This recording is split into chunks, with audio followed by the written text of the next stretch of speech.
Hello, and thank you for joining us for today's webinar, Best Practices and Key Considerations for Written Testing.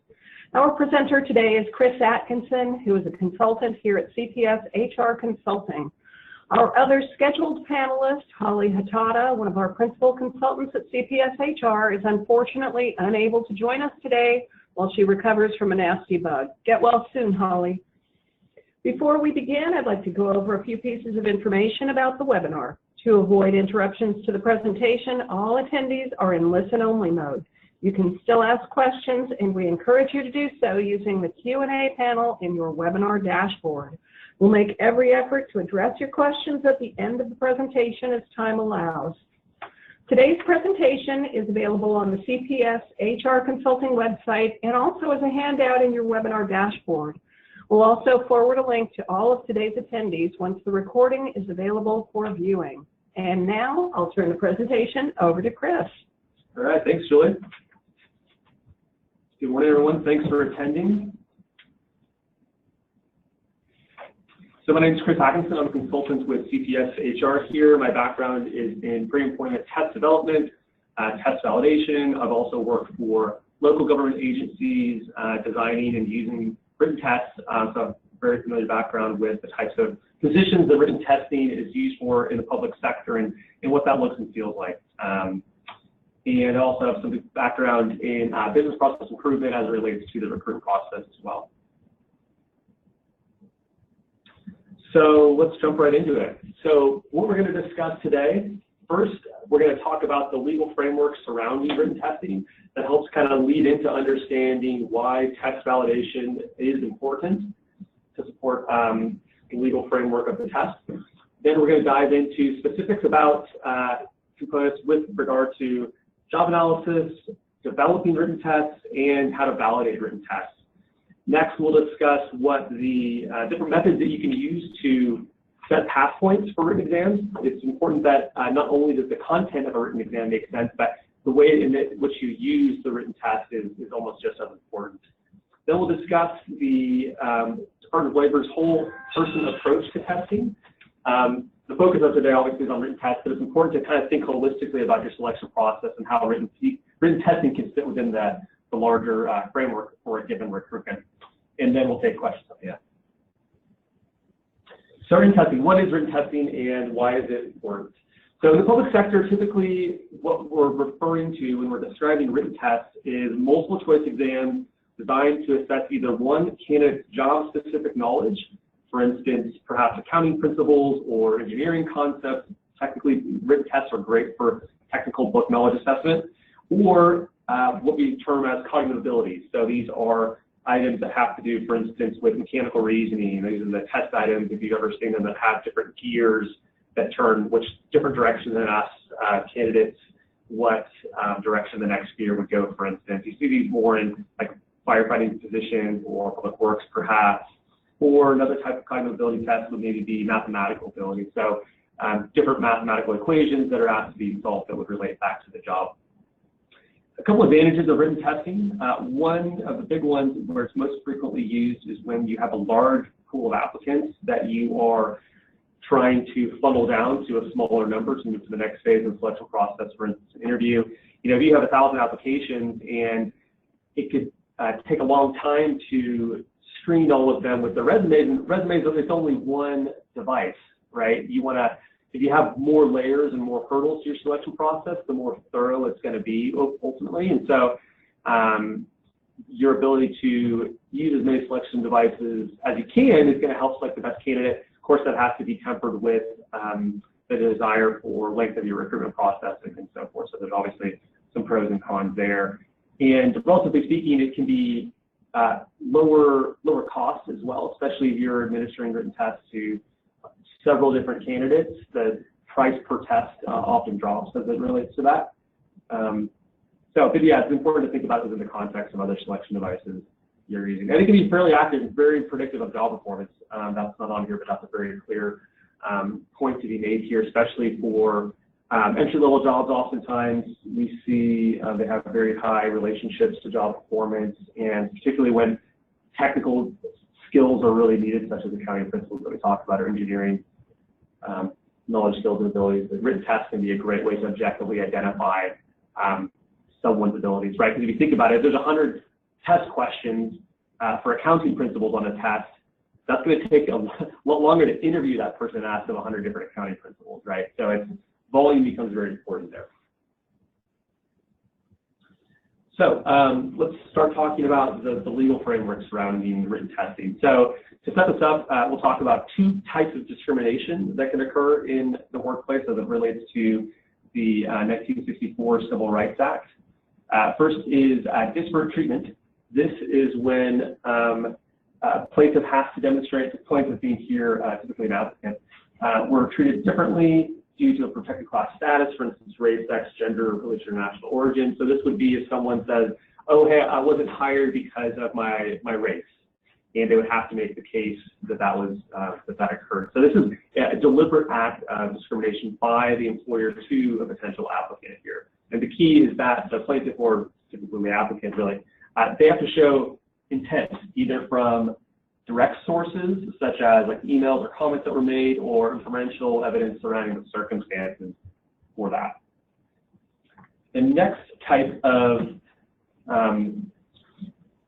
is disparate impact. So this is also called adverse impact. And this is the one where written testing really comes into play here. So this is where there's a substantially different rate of selection in hiring, promotion, other employment decisions which works to the disadvantage of members for a given race, sex, or ethnic group here.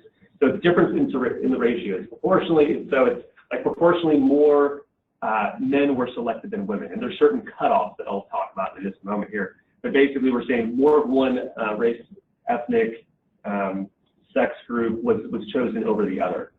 And that it doesn't require an intent of the employer. So some written tests just naturally have more adverse impact. In other words, oftentimes certain races will score and pass certain exams at a higher proportion than other races.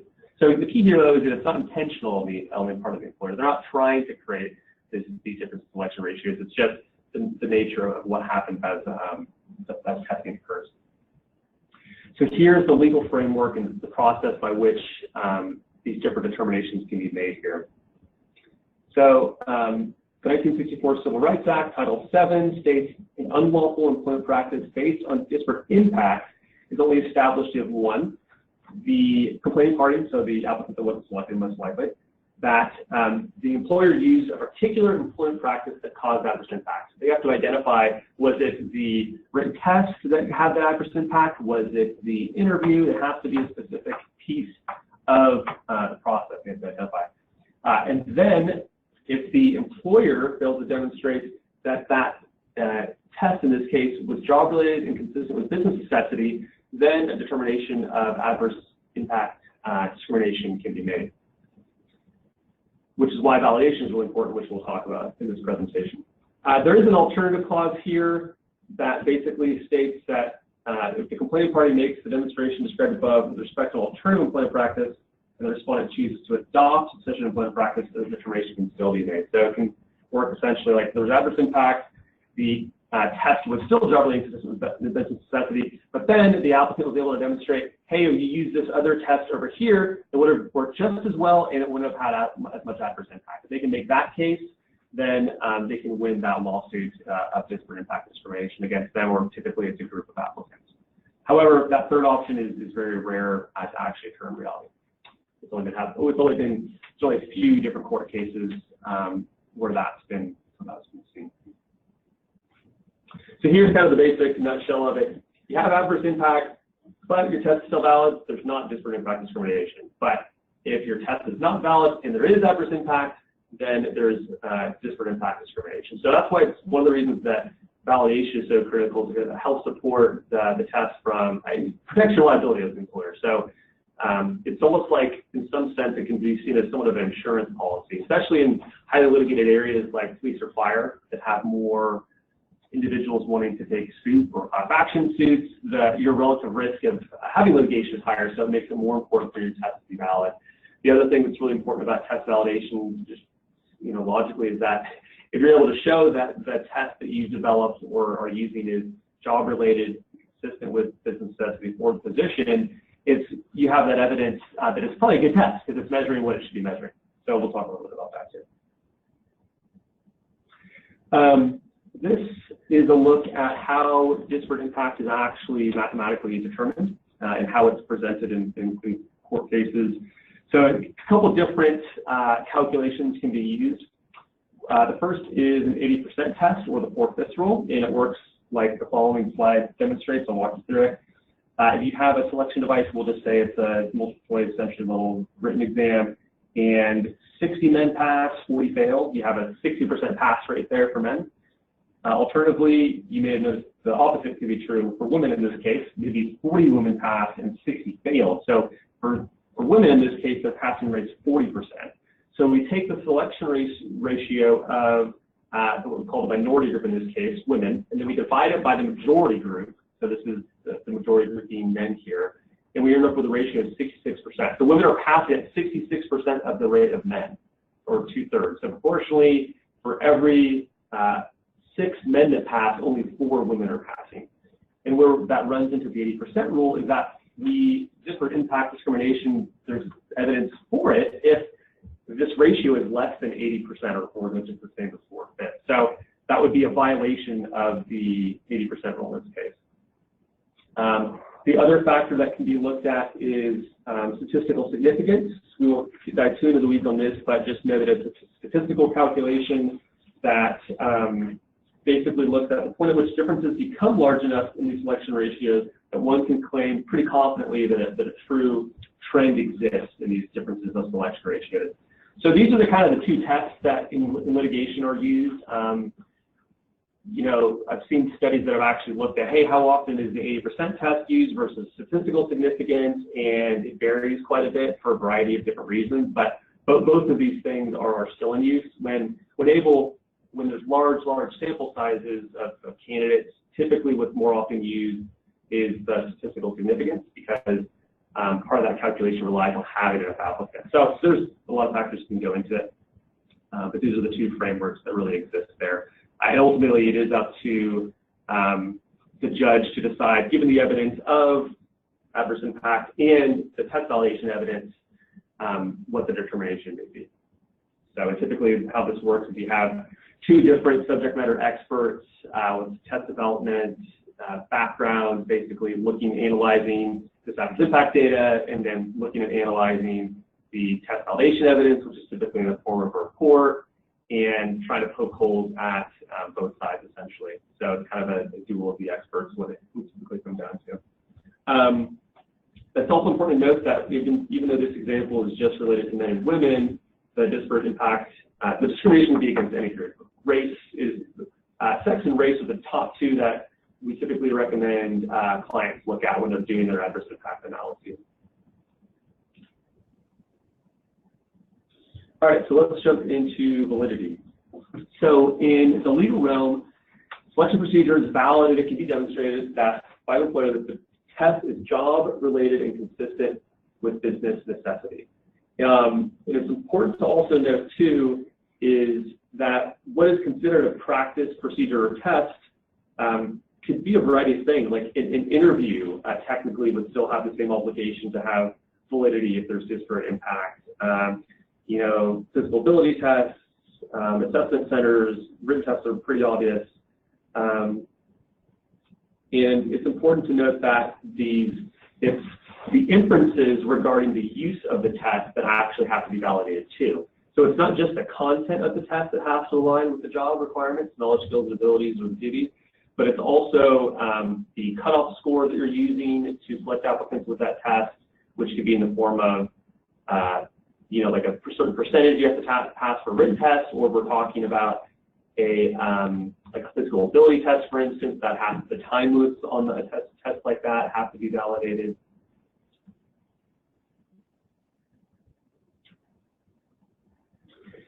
Three different types of validation. The first one, content validity. We'll be diving into this in the presentation today, but it requires a connection between the important parts of the job and the test through subject matter expert ratings as kind of the vehicle that drives how the job is actually tied to the test, and we'll go into detail about that. This criterion validity is the next one. It's a mathematical study that demonstrates how the test predicts job performance. So this is always a statistical study, and it basically relies on you collecting data for typically job performance metrics along with different test scores and relating these two components to one another to see that trend. And then these things empirically tie the test back to performance on the job. Construct is the third one, and this is somewhat of a combination between content and criterion, where there is a connection between a test, a given trait, and your job performance. In this type of validation, isn't typically seen. Typically, 95% of the time, tests will be validated either with a content or a criterion validation approach. So let's jump into content validity.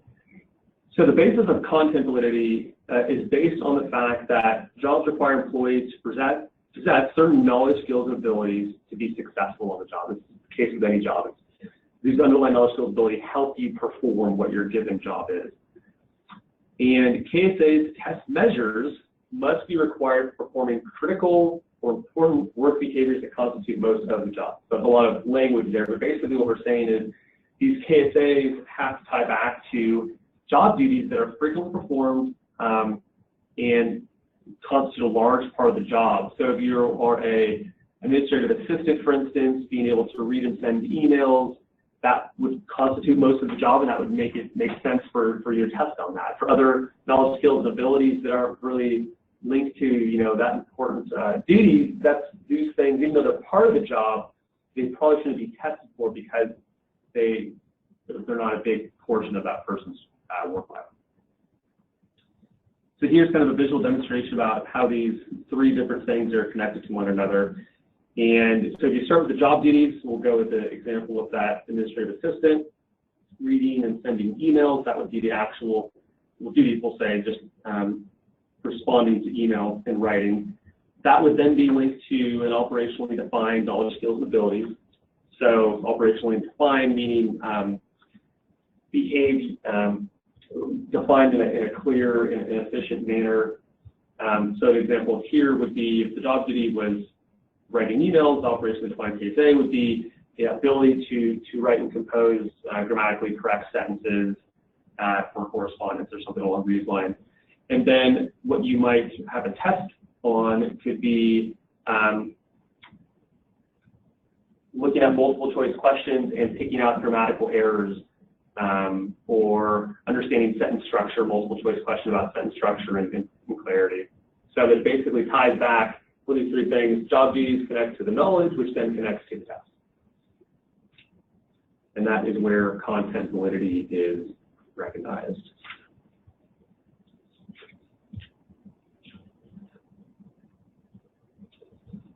All right, let's jump into some more of the specifics around conducting a job analysis.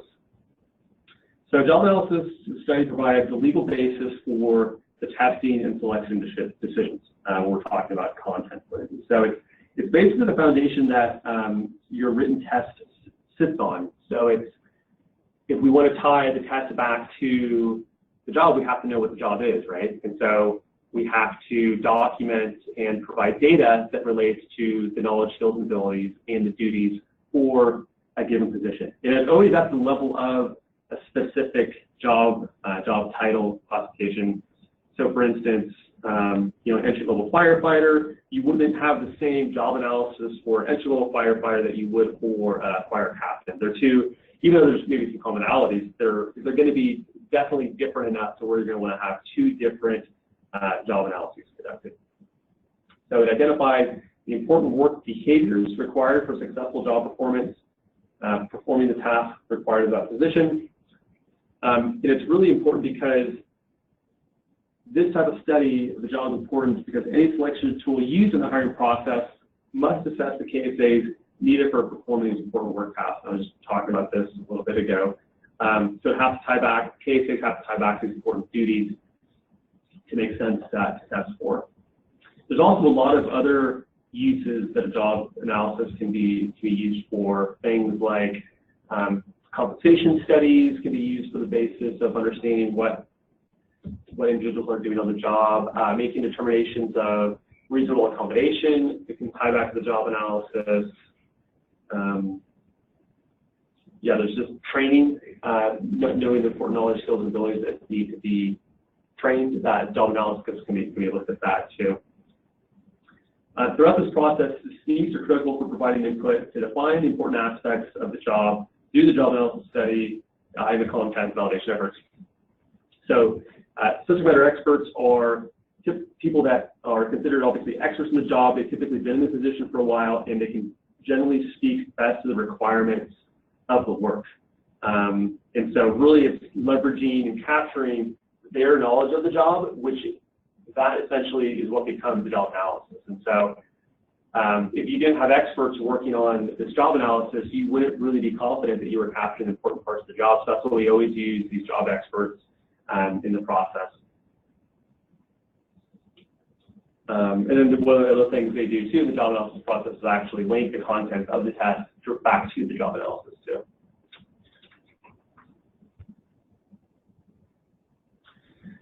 So what information can SMEs provide in a job analysis? Let's talk about the duties and tasks. So the first component of the job analysis is listing out all the duties and all the tasks performed as part of the job. So that would be performed by first gathering perhaps job descriptions that can be leveraged to create these task and duty statements, running them back by the subject matter experts to make sure that they reflect the job as it's actually being performed. So one of the things that can oftentimes happen, depending on the last time, for instance, job description was updated, for certain positions and certain agencies, you may have a really, really outdated job description. And so it's important that when you do this process, the subject matter expert input is critical to making sure that the duties that you're capturing on your job analysis are how the job is actually being performed today. Another recommendation along these same lines is to perform a job analysis, general rule of thumb, about every 5 years or so, or at least look at the job to see if it needs to be revised. And that happens more or less with given positions, obviously. So as we're collecting duty and task statements, after that information is gathered, it's put into a list, and then a survey is created where we ask the subject matter experts for a variety of different ratings for these tasks and duties. The first one would be an indication of the frequency in which tasks are performed. For example, common set of rating criteria for a task would be how frequently is this task performed on the job? With the scale of 0 being it's not performed on the job at all, to 5 being performed approximately daily. The second type of rating would be a judgment on the relative importance of the given task. So as an example of a common task importance rating scale that we would have SMEs respond to could be, how important is this task to overall job performance? The scale ranges from 0, not important or trivial to job performance, all the way to 4, critical. 3 may be very important, 2 would be important, 1 would be somewhat important. So that's a very important question to ask, because I've been referring back to we only test for critical or important work behaviors that constitute most of the job. This frequency measure and this importance measure help us define and objectively say what work behaviors are critical and that constitute most of the job. So there's math and analysis that's done later to provide cutoff scores for what is considered critical or important for the job, but that's all based upon these different questions that we ask.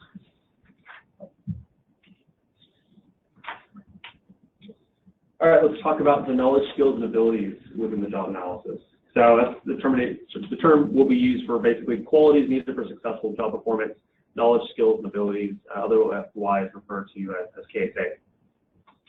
So the first type of rating that subject matter experts would provide would be the relative importance of each KSA. So a common question could be, how important is this KSA to overall job performance? 1 would be not important, to 2 important, 3 very important, 4 critical. So that gives us a good understanding of how important given knowledge, skills, and ability would be. The second could be to determine if the KSA is needed at entry. That's another very important piece. This is oftentimes just a binary scale, being 0 would be no, it's not needed at entry, to 1, yes. And the entry one's really important too, and I think where I've seen the most maybe either surprises or kind of most valuable information, because a lot of times what hiring managers would expect a candidate to do on the job day one, it may not really be consistent with that job description, and you don't really want to be testing for things in a test that aren't needed day one on the job. So this rating is very important in the job analysis. And another question you'd want to ask is to determine if each KSA is positive related to job performance. So a question that we had is, does possessing more of this knowledge, skill, ability lead to better job performance? 0 being no, 1 being yes.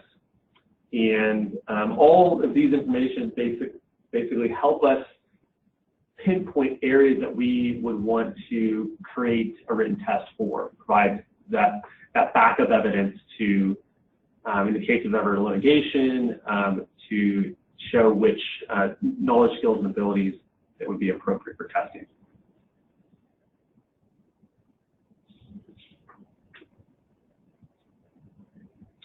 So in addition to the different ratings that we talked about with duties and knowledge, skills, and abilities, one of the other elements, several other elements are captured in the job analysis. One would be the level of complexity of the actual work. So this is more of in a narrative format. It's important to help really understand the content and context of the job. Another important piece that's captured in job analysis is the work environment and the working conditions that are necessary for the position. So for instance, this could be if extensive travel is needed, overtime is required, exposure to hazards, working in very hot or cold weather conditions. Another element could be physical requirements such as sitting or standing for extended periods of time, lifting, running, physical contact with others. Information like that can be particularly helpful when we're talking about reasonable accommodations. Having data on that type of element can be really useful for determining and providing a basis for reasonable accommodation or lack thereof. Another important piece that can be captured is tools and equipment on the job. So here, what types of machines may be used by the incumbents? Is there driving required, basic office equipment, etc.?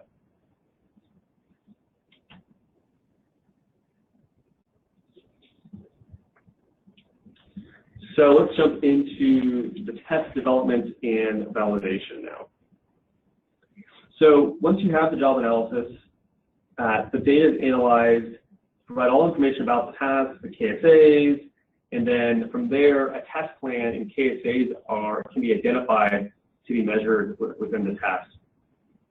So what this looks like in reality would be what we call a selection matrix that lists all the different KSAs at the top, and then different selection devices along the other axis. And so what we basically develop is a selection plan that would tell you what different KSAs are important for the job and how should you go about best measuring them. So, most jobs have a variety of different knowledge, skills, abilities. Some of them are more easily tested for using different selection methods. So just typically speaking, things like soft skills, like either leadership ability, communication skills are typically best assessed using an interview. You can test for these things in written tests, but they're typically not going to be to the level of depth and complexity and richness of responses that you may get from someone in an interview for assessing these soft skills. That's one of the downsides of written testing multiple choice format is that there's only typically 4 or 5 different answers that can actually be chosen.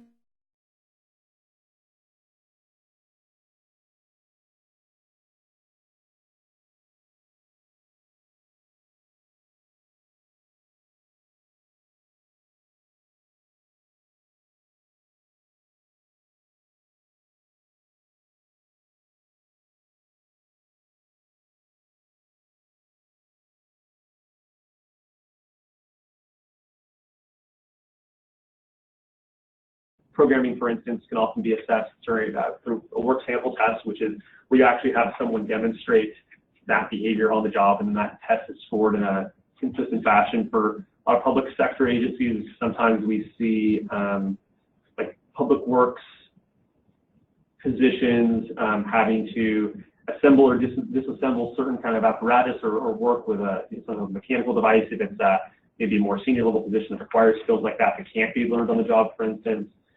So that would be another example of what a test plan might eliminate. The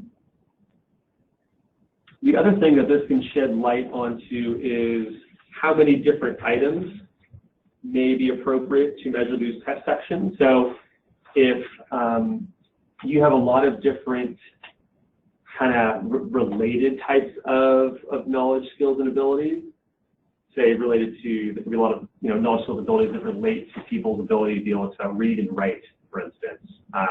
Then perhaps a lot of these different KSAs could be measured in the same test. And if you have a lot of KSAs that relate to certain kind of topic area, that may be an area where you may want to have a stronger item bank, more items to assess for that given knowledge, skills, abilities more.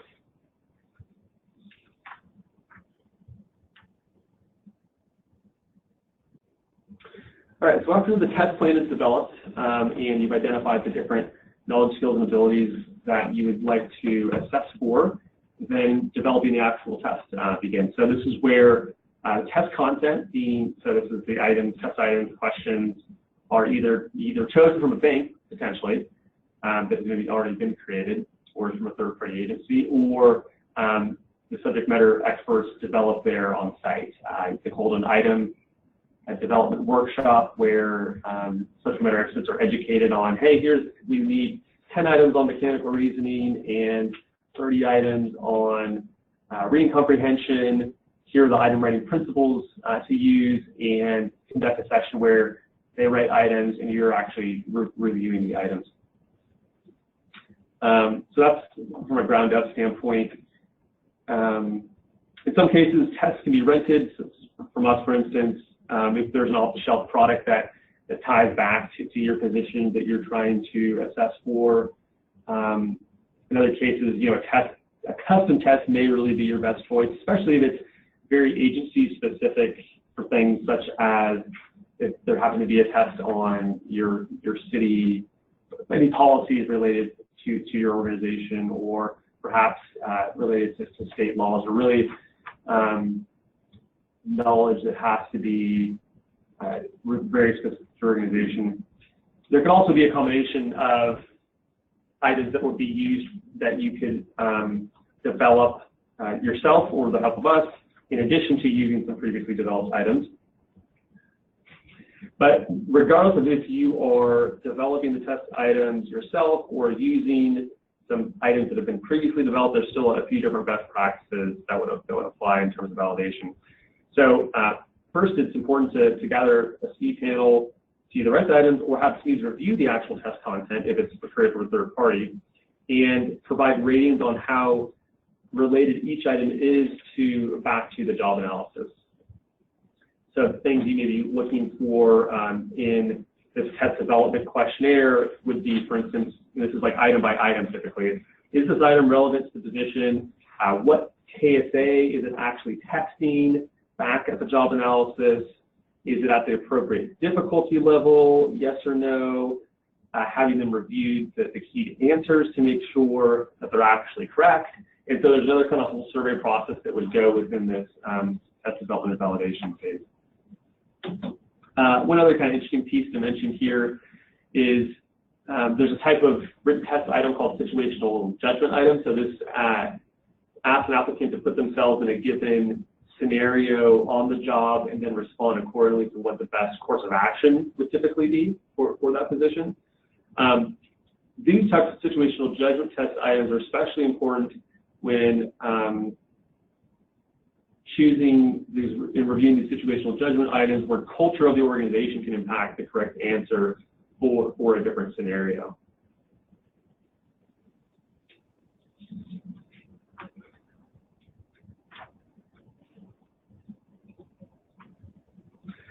when renting out an exam, the agency who uses it has the responsibility to conduct these local validation efforts to still demonstrate that link between the concept of task and job being tested. So from a legal liability standpoint, it's the employer that is responsible for providing validation evidence for how the test was used in their organization. It's not the test developer, because the test developer isn't the one that knows the job at your organization. If you're just taking an off-the-shelf test, you're the one making the decision to apply this off-the-shelf test to your specific job. So you have to provide the evidence there about how that test is related to the job there. The other thing, the reason why test developer isn't responsible too, is because the employer is the one ultimately making the decision about how the test is used to select applicants or move them forward in the process. You're the one that's saying, okay, yes, we as an organization have chosen to move these 30 people from the written test to the interview. It's not the test developer that's making that decision about how to do that. You can consult the test developer perhaps in making the decision, but the employer is also the one making the decision, so they're the one that has to prove that their decisions were consistent with business necessity and based on the job. So a couple different ways to demonstrate conducting a local validation effort to demonstrate the link between the content of the test and the job being tested. So ways to accomplish would include reviewing the test content compared to the agency job analysis results, getting that SME review and input on the test content like I was describing on the last slide, developing a semi-stock or custom stock exam if needed.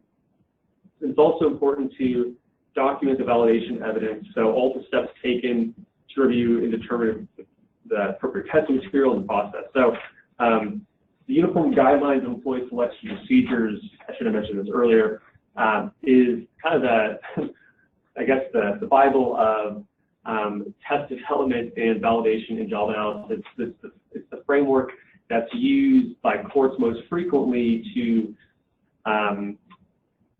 decide whether a test has enough validation to support its use within your agency. So it's what's always referred back to.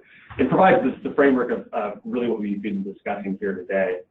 So one of the things that the Uniform Guidelines of Employee Selection Procedures describes is best practices is to create a report that documents that validation evidence. So, and there's even the Uniform Guidelines talks about even the different report sections, but it's going to be much easier to defend in case of a lawsuit if you have a test validation report than if it's just extraneous files on someone's computer or through email correspondence or something like that. It's just much easier to provide that evidence when you have it in a clear single document.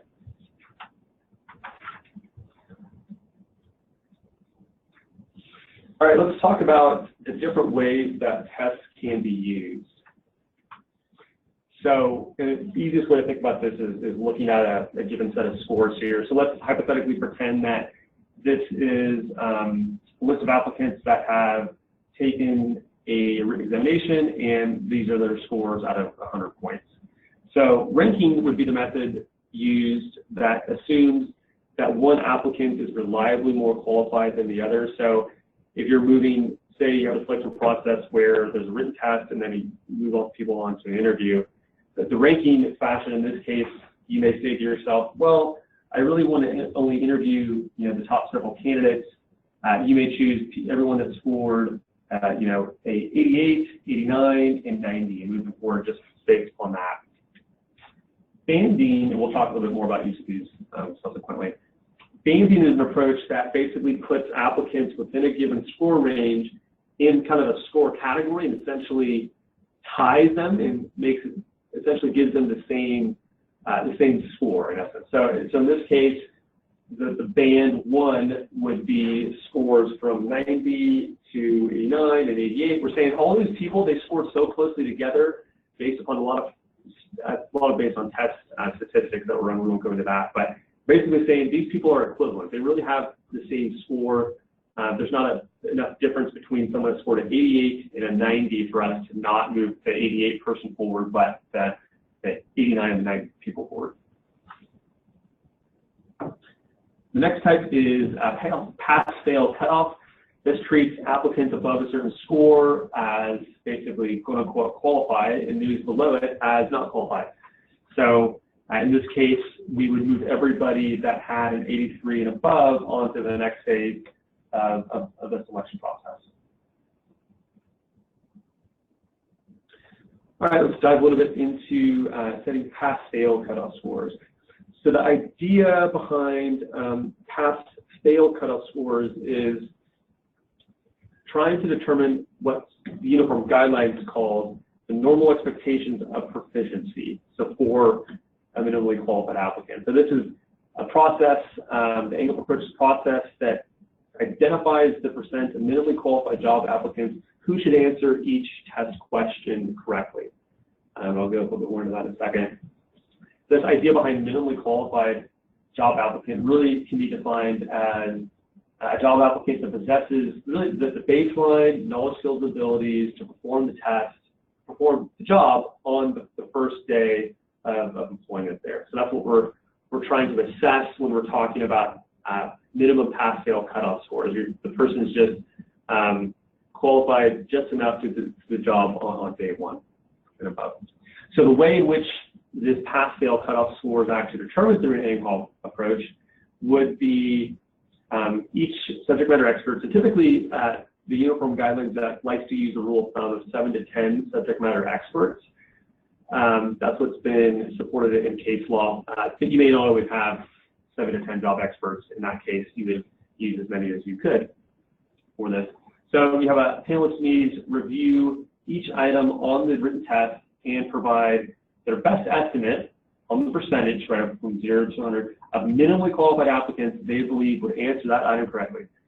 So then what you have is essentially, if you have 7 job experts rating each item, they're providing ratings, typically from maybe 40% to 90%. And you basically take all of those ratings and average them for each item. You get a per item percentage, and then you take that entire average of all the items and average that together to get a cutoff score for the test. So it's a pretty logical approach, really.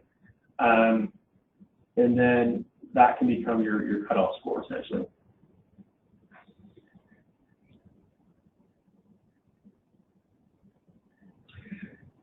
So what banding does, like we talked about just a little bit earlier, was it treats applicants within a certain score range into the same band. So what you typically do is you first have to actually determine your band. You typically have to define first what your cutoff is, and then perform some additional calculations, and then that determines the size of your band. So it's based on a lot of different factors that go into computing that. It's always based on different test statistics. One of the advantages of banding, especially when we're talking about written tests, is that banding has less adverse impact than rank ordering, which can be important because written tests typically just naturally, especially with cognitive ability tests, have more adverse impact. And so this can be a way to mitigate some of that adverse impact.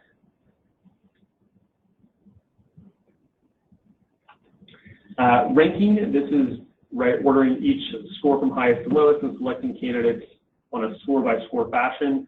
One of the pieces of evidence that agencies or courts like to see if this is used is that if you're going to use a ranking system, you have a lot more evidence to do so if you're able to link that given selection procedures to what's called performance differentiating KSA. So one of the questions we asked earlier in our job analysis for knowledge, skills, and abilities is related to how differentiating is this knowledge, skill, and ability. So what that would mean would be if,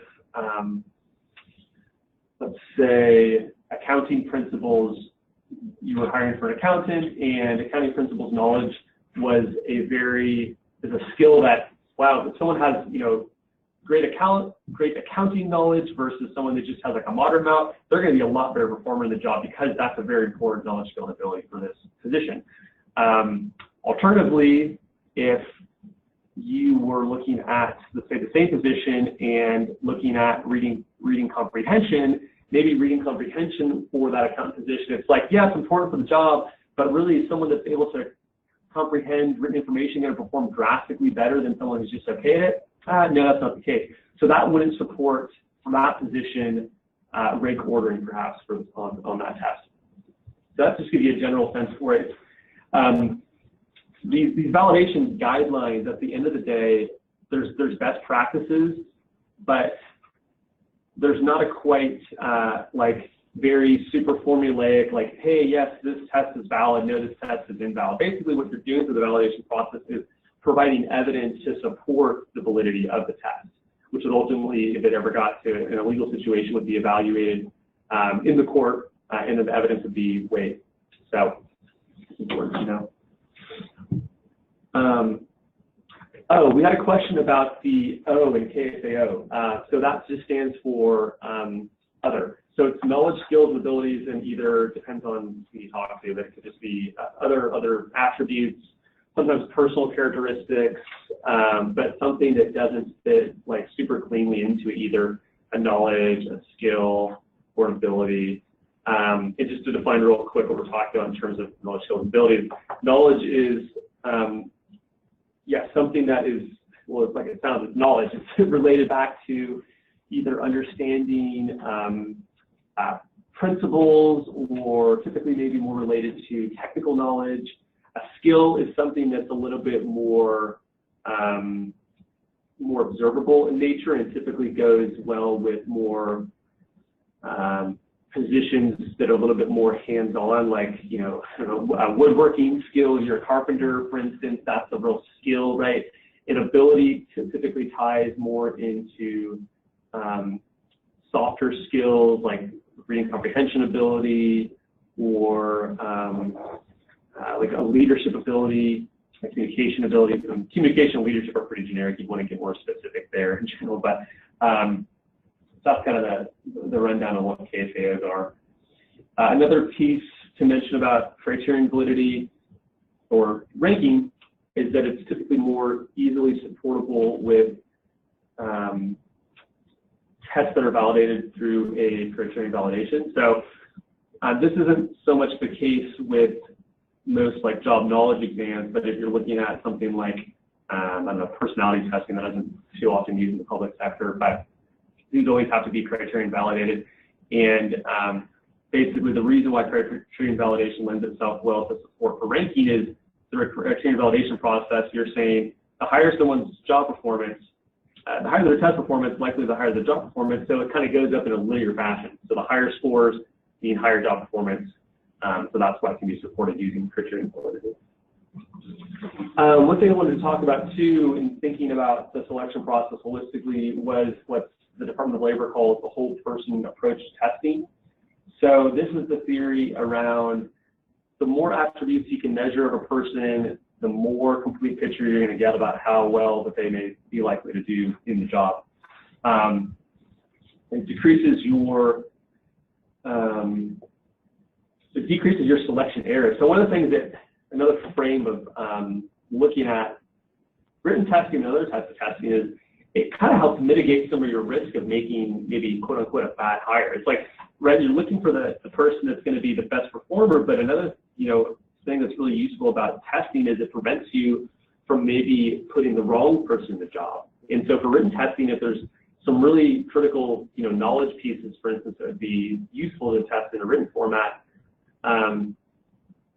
knowing that a person has the baseline level knowledge to perform well day one is a huge way to kind of mitigate your risk there. And so you would feel pretty confident that if you selected somebody, as long as they had a certain, you know, whatever the cutoff score was, that it's fairly likely that they'll do well in the job. Whereas in absence of that written testing, if there was a really critical knowledge that you weren't testing for appropriately, the person could be great in every other facet, do well in the interview, but it's like, then you hire them and realize, oh, this person didn't know this critical knowledge. They didn't have that, which is really important. So this is a way to kind of visually look at the whole person approach here.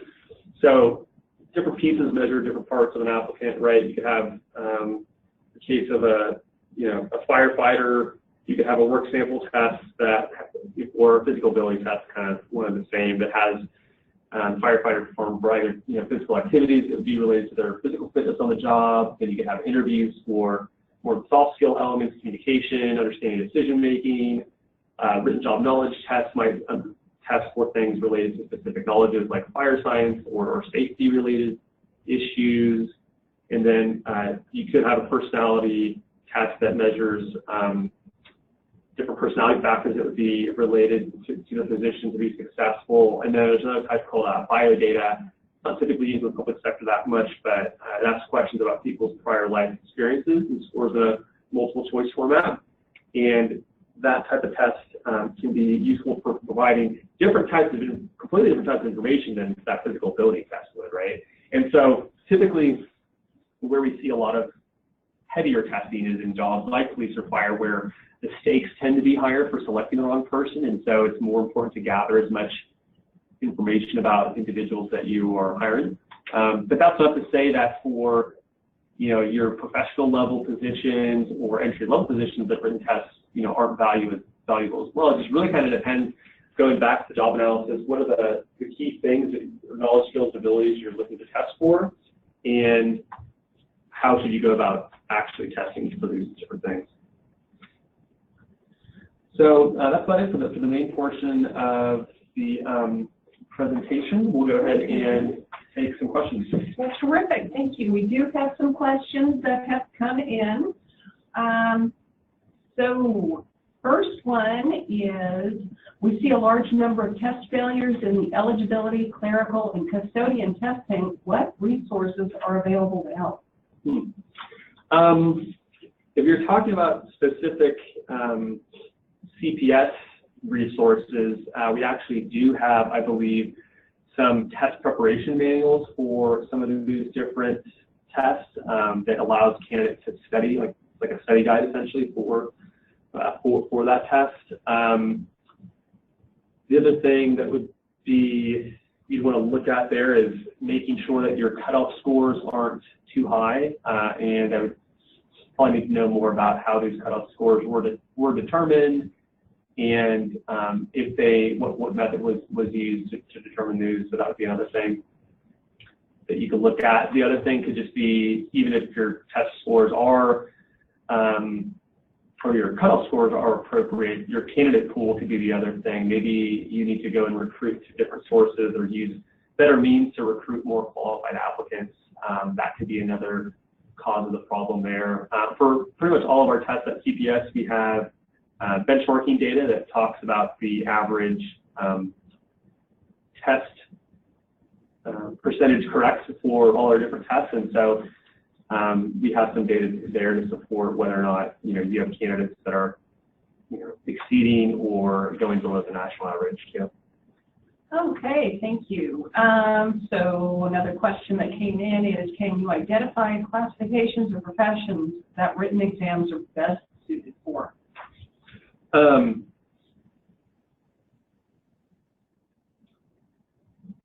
Written testing can be used for a lot of different positions. Oftentimes it's kind of a factor of, what is your applicant volume?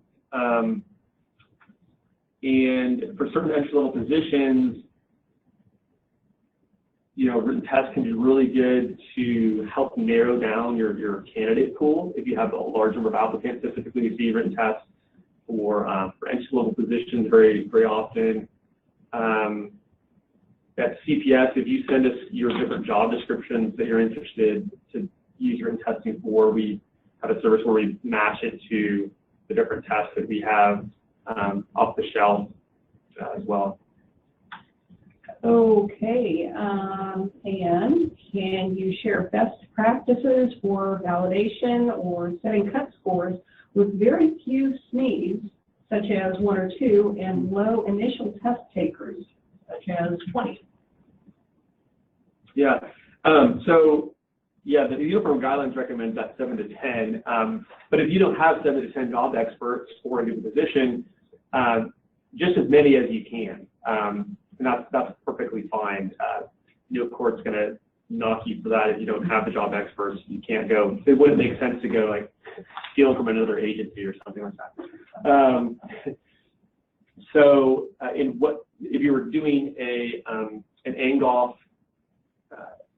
standard setting where you were having the job experts rate the minimally qualified applicants that would get that test question correct, as opposed to a traditional survey where job experts would complete that, you could have more of a consensus focus group style interaction where you would ask the two subject matter experts, like, okay, let's agree on what % of minimally qualified applicants would get this question correct, and run it that way. Okay, so here's another one asking, is it appropriate to implement SMEs to complete the job analysis on a yearly basis when job specs haven't changed? I wonder why they'd be wanting to do that, like as a mandate. So if the job is actually changing on a yearly basis, sounds really quick for a job to change that often. No, I think they said that the job hasn't, the job specs haven't changed, but is it appropriate to implement SMEs for a job analysis? Yeah, so I mean, if the specs haven't changed, which is, I guess, your way of saying also that the job hasn't changed, yeah, I wouldn't think that doing a job analysis every year would really be worth your time there. I mean, unless you're in unless you expect litigation, perhaps. I mean, it's not like it's actually, like I said, it wouldn't hurt to do that every year. I just don't know if it's a good use of time, obviously, though. But yeah, I mean, you know, in conducting validation studies, and the level at which you do so can be dependent upon what your risk of maybe litigation would be as well. Another thing, you know, I mentioned that rule of 7 to 10 job experts.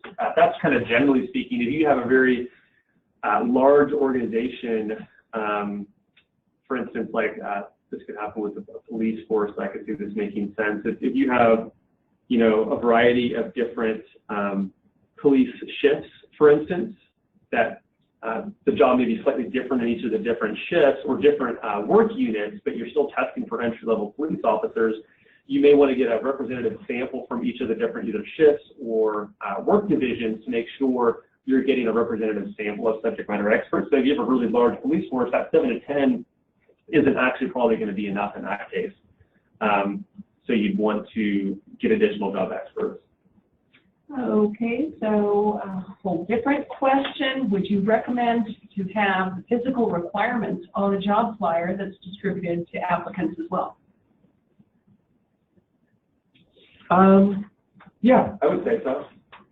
It definitely, you know, it doesn't hurt, especially if you're talking about jobs that do in fact have, you know, unique or very important physical requirements.